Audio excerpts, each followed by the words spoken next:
Welcome to a culinary journey through the United States. Today we're embarking on a flavorful adventure, exploring the rich tapestry of American food traditions that have delighted palates for centuries. From the smoky barbecues of the South to the hearty chowders of New England, these dishes tell a story of a diverse nation united by its love for good food. In this video, we'll be featuring 5 quintessential American recipes that have warmed hearts and filled bellies across the country.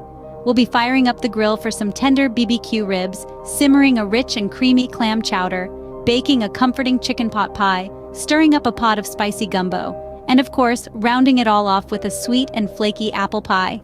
Each recipe, a testament to America's vibrant culinary heritage. Ready to dive into these mouth-watering dishes? Buckle up, it's going to be delicious. Nothing screams America like some juicy, smoky BBQ ribs. To start our culinary journey, let's gather the ingredients. You'll need a rack of pork ribs, a cup of brown sugar, a quarter cup of paprika, a tablespoon each of black pepper, salt, chili powder, garlic powder, onion powder, and cayenne pepper. For the glaze, you'll need 2 cups of ketchup, half a cup of apple cider vinegar, a quarter cup of molasses, and a quarter cup of honey. Start by making the dry rub. Combine the brown sugar, paprika, black pepper, salt, chili powder, garlic powder, onion powder, and cayenne pepper in a bowl. Mix them well to ensure an even distribution of flavors. Next, it's time to prep the ribs. Remove the membrane from the back of the ribs. This might seem like an unnecessary step, but trust me, it makes a world of difference in the texture of the final product. Once that's done, generously apply the dry rub to both sides of the ribs. Don't be shy with the rub, the more the merrier. Here comes the secret tip. Let the ribs marinate overnight. This allows the flavors to penetrate deep into the meat, resulting in a more flavorful dish. Once the ribs are marinated, it's time to cook. Preheat your smoker to 225 degrees. If you want to get creative, use a mix of woods for smoking. This will give your ribs a unique, multi-dimensional flavor that's hard to beat. Smoke the ribs for about 3 hours, then wrap them in foil and return them to the smoker for another 2 hours. During the last hour of cooking, apply the glaze.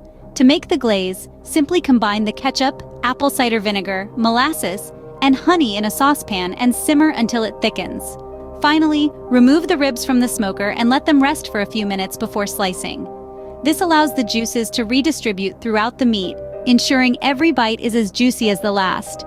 Serve your BBQ ribs with some coleslaw and corn on the cob for an authentic American meal. Let's travel to the coasts with our next dish, clam chowder. This creamy concoction is a beloved staple of the New England region, with its rich taste of sea clams and hearty potatoes. To start, you'll need 2 dozen fresh clams. There's a certain magic to using fresh clams, their briny flavor infusing the chowder with an unmistakable oceanic note. Rinse them thoroughly to remove any grit, then steam until they open. Reserve the juice as this will be the base of your chowder. Next, sauté diced onions and celery in butter until translucent. Add minced garlic, thyme, and a bay leaf for an aromatic trio that will make your kitchen smell like heaven. Then, stir in flour to create a roux, a thickening agent that will give your chowder its characteristic creaminess. Now, it's time to add the clam juice, followed by diced potatoes and a dash of white wine. That splash of wine, while optional, adds a depth of flavor that takes your chowder from good to great. Simmer until the potatoes are tender. While that's cooking, remove the clams from their shells and chop them into bite-sized pieces. Once the potatoes are done, stir in the clams, heavy cream, and a generous pinch of salt and pepper. Let it simmer for a few more minutes, allowing all the flavors to meld together. And there you have it, a pot of rich, comforting clam chowder, perfect for a chilly evening by the sea. But wait, we're not quite done. While it's delicious on its own, clam chowder truly shines when served with a side of crusty sourdough bread. The bread's tanginess complements the chowder's creaminess in a way that's simply divine. So, the next time you're craving a taste of the coast, whip up a batch of clam chowder. It's a culinary journey that's well worth the effort. Pair your clam chowder with a crusty sourdough bread for an unbeatable combination. Next up is a comforting classic, the chicken pot pie. This dish is a savory symphony of flavors, combining tender chicken, hearty vegetables, and a golden, flaky pie crust. To start, you'll need both white and dark chicken meat. Using a mix of both not only gives our pie a richer flavor, but also provides a nice variety of textures. You'll also need some classic pot pie veggies. Think carrots, peas, and potatoes. Now let's talk about the pie crust. Sure, a store-bought crust can save time, but making it from scratch truly takes this dish to the next level. You'll need flour, butter, and a bit of salt. The trick is to keep everything cold. This ensures a flaky, melt-in-your-mouth crust. When it comes to assembling your pot pie, start with a layer of your homemade crust at the bottom of your pie dish. Then, pile on your chicken and veggie mixture, which should be pre-cooked in a creamy sauce. Finally, top it all off with another layer of your crust. Crimp the edges, cut a few slits for ventilation, and then it's ready to bake. As for baking, a hot oven is key. You're looking for a temperature of around 400 degrees Fahrenheit.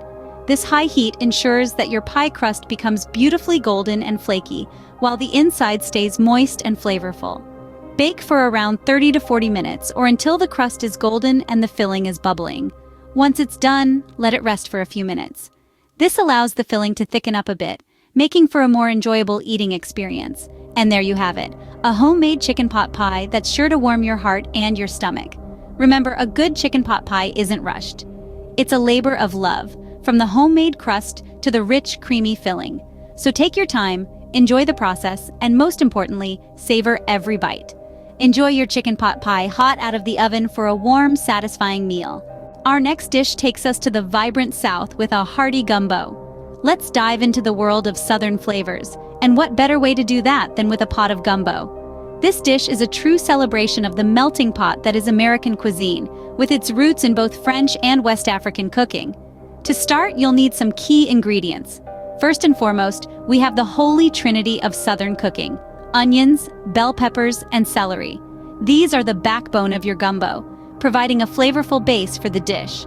You'll also need garlic, bay leaves, thyme, and cayenne pepper to pack in an extra punch. Next up, the proteins. Traditionally, gumbo includes a mix of shellfish such as shrimp and crab, along with sausage and chicken. But the beauty of gumbo is its flexibility, so feel free to use your favorite proteins. And of course, we can't forget the roux. A dark roux is key to a rich, deep-flavored gumbo. You'll want to take your time with this, cooking equal parts flour and fat until it reaches a dark chocolate color. It's a labor of love, but it's worth it for the depth of flavor it gives your gumbo. Next, let's talk about okra. Not only does it add a unique flavor, but it's also a natural thickening agent. If okra isn't your thing, you can also use file powder, another traditional gumbo thickener made from ground sassafras leaves. Once you've gathered your ingredients, it's time to start cooking. You'll start by making your roux, then adding in your vegetables, herbs, and spices. Next, add your proteins and let everything simmer until it's cooked through. Lastly, stir in your okra or file powder to thicken the gumbo. And there you have it, a hearty, flavorful gumbo, straight from the heart of the South. This dish is a true celebration of American culinary diversity, bringing together flavors from around the world in one delicious pot. Serve your gumbo over rice for a filling, flavorful dinner. We're ending our journey with an all-American favorite, apple pie. The secret to a great apple pie lies in the selection of apples. Use a mix of sweet and tart varieties like Granny Smith and Honeycrisp for a balanced flavor. Now, let's get baking. First, you'll need 2 pie crusts, 6 to 7 cups of sliced apples, 1 cup of sugar, 2 tablespoons of all-purpose flour, and a dash of cinnamon. Mix these together and fill your pie crust. Top it off with the second crust, crimping the edges to seal in the goodness. Here's a pro tip. Chill your pie dough before baking. This ensures a flaky, golden brown crust that's the perfect complement to the sweet apple filling. Bake at 375 degrees Fahrenheit for about 50 minutes until the pie is bubbling and the crust is golden. Serve your apple pie with a scoop of vanilla ice cream for the perfect dessert. That concludes our culinary tour of American food traditions. We've explored the smoky allure of BBQ ribs, the comforting warmth of clam chowder, the hearty satiety of chicken pot pie, the spicy complexity of gumbo, and the sweet nostalgia of apple pie. We're excited to see you try these recipes and create your own delicious memories. Don't hesitate to share your cooking adventures in the comments below. Stay tuned for our next video where we'll be exploring delicious Italian food traditions. Don't forget to subscribe and hit the bell icon so you won't miss it. Happy cooking, everyone!